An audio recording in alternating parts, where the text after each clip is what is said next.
Hello and welcome to another An Old Man Watches, and today we are going to be talking about Predator 2 from 1990. Predator 2 is set in 1997, so 7 years in the future at the time of its release. And in 1997, according to this film, law and order has more or less completely broken down. The cops in Los Angeles are overworked, underpaid, and outgunned by the criminals they're chasing. And downtown LA is a war zone with 24/7 media coverage of the ongoing bloodshed. The mayor of the city has essentially fled out of the city completely. It's a mess, basically. Society has broken down. And as if all this chaos wasn't bad enough, the conflict and violence in the city has drawn the attention of the Predator. This deadly alien has chosen the city as a new hunting ground because it is full of dangerous prey. And, dangerous is perhaps a subjective term, given that the Predator is equipped with a highly effective camouflage system, multiple high-tech weapons, and strength and toughness far in excess of that of a typical human. But, it's not like elephants have guns. When we go hunting them, they can still kill you, I guess. But, he certainly weighted the odds in his favour, shall we say. In any case, it's going to make a bad situation worse. So, that's basically the premise of the film. And obviously we've been visited by this species once before in the classic 1987 action movie, where the Predator made the unwise decision to hunt Arnold Schwarzenegger. So, how does the sequel measure up? What's worth talking about? Well, let's get stuck in. So first of all, although it came out in 1990, and so some people will argue that it is a 90s movie, Predator 2 is very much a product of the 80s. And it's important to recognise that most popular culture, cinema, music and the like, that is early in a decade, so early in the 90s, 1991, even 92, is probably still part of the 80s kind of feel to it. It's very strongly, like this movie may have come out in 1990, but it was made in the 80s. Would have been filmed in 1989 at the latest. It would have been written before that.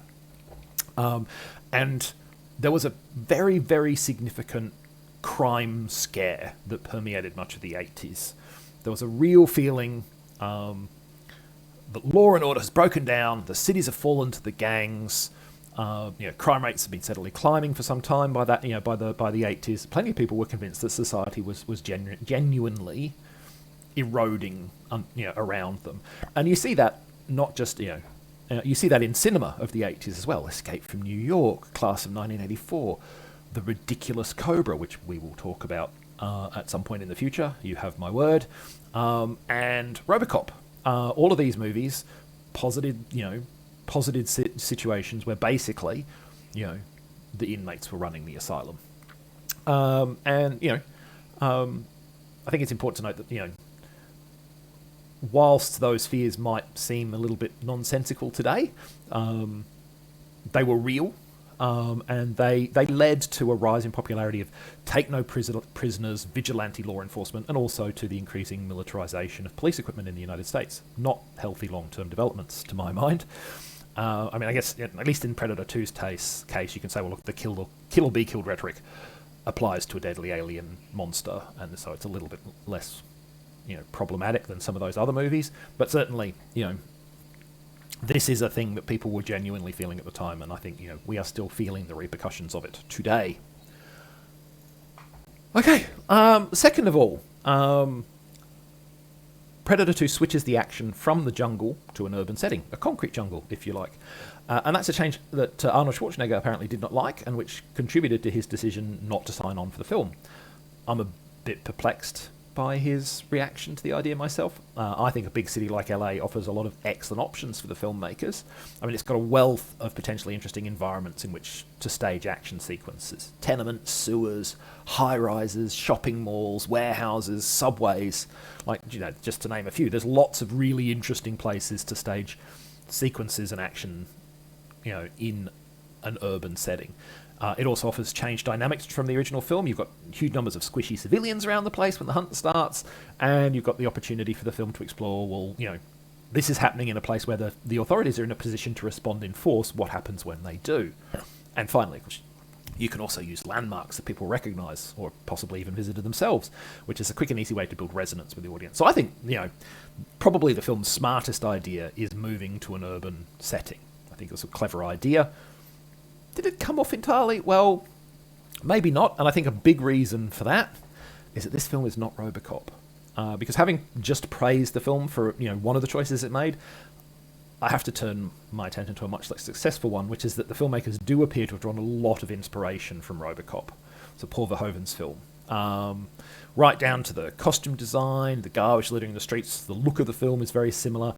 And also straight out of RoboCop are this film's several attempts at humour. Attempts that almost invariably fail. Humour worked in Verhoeven's film, and it was very much black humour in Verhoeven's film, because, very dark humour, because despite the violence that RoboCop contained, it is a satire. It's first and foremost a satire. Predator 2 tries to have it both ways. It tries to be a serious, quote-unquote, action movie for most of the time, but then it still goes for laughs. And those two very different tones jar badly against one another in almost every occasion that they come up. Only of all the cast, only Bill Paxton actually kind of manages to be amusing when he's supposed to be, but then he's pretty much just playing the same role he did in Aliens. So it's familiar ground for him, I think. Predator 2's failed efforts to balance humour and action, or to integrate humour and action, is to my mind the film's biggest weakness, and I think it's a significant factor in the reaction that it got critically and commercially when it was released. And that's a shame, because there is some good stuff in here, but I just overall think that the movie is less than the sum of its parts.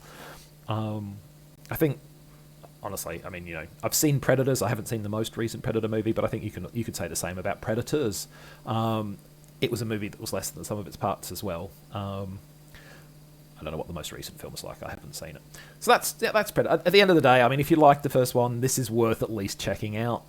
But it's not as good. It's got some interesting ideas, but it's not as good. So that's Predator 2. Next time, we're going to talk about the 2001 science fiction film Avalon, which is a Japanese-Polish co-production. In the meantime, thanks for watching this one. I hope you enjoyed it. And catch you next time for Avalon.